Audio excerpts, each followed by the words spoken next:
सगळे इथं आलेला तर आमच्या मित्रांसोबत एका जबरदस्ती झालेली आहे आणि त्याच्यासोबत कसं का झालं आणि का झालं हे सगळं जाणून घेण्यासाठी आपण त्यांच्याशी बोलू. आणि आपले सगळे म्हणजे मित्रपरिवार आहेत, Manoj Kamble sir, Siddheshwar sir, Nitin sir आणि Ismail sir, Shaikh sir sorry, सगळे आहेत. आणि कोण मुन्ना सर, हे सगळे आहेत. तर मग आपण तिकडं जाऊन त्यांना बोलू काय म्हणते. ठीक आहे. तर सिद्धूधन सोबत जे झालंय त्यांच्या मला तुमचं काय मत आहे? बघा, अर्ध्या रात्री सिद्धूधन गायकवाड यांच्या घरी एक मुलगी येते 12 वाजता.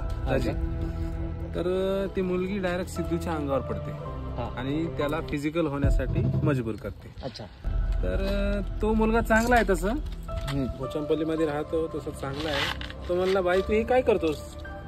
तर ती पोरगी व्यक्ती दाजी मला पाहिजे. मग सिद्धूधन म्हणतो काय? आता तू समजून तुमचं सांगा. असं बघायला गेलं तर जसं मनोज सर म्हणले तसं तरी ते तर ठीक आहे, पण त्या पोराची अपेक्षा बघा, त्या पोरीची अपेक्षा बघा की ते पोरग एवढं समजदार आहे. ती पोरगी अर्ध्या रात्री 1 घंटाभर झोपून गेली, हे पोरग तिला हात लावून नाही. एवढं समजदार पोरग कुठंच भेटू शकत नाही, आजकाल जमान्यामध्ये भेटू शकत. तुमचं काय मत आहे याच्यात? जसं आता मनोज सर आणि अभय सरांनी जे सांगितले त्याच्याविषयी म्हणजे जाहीर निषेध झाला पाहिजे. आणि जे इथं काही सगळं आहेत उपस्थितीमध्ये आपल्या सगळे म्हणजे आपले मित्रमंडळी आणि सगळे पब्लिक जे आहेत त्यांना एवढंच कळण्यात येते की याला जस्टिस भेटलं पाहिजे.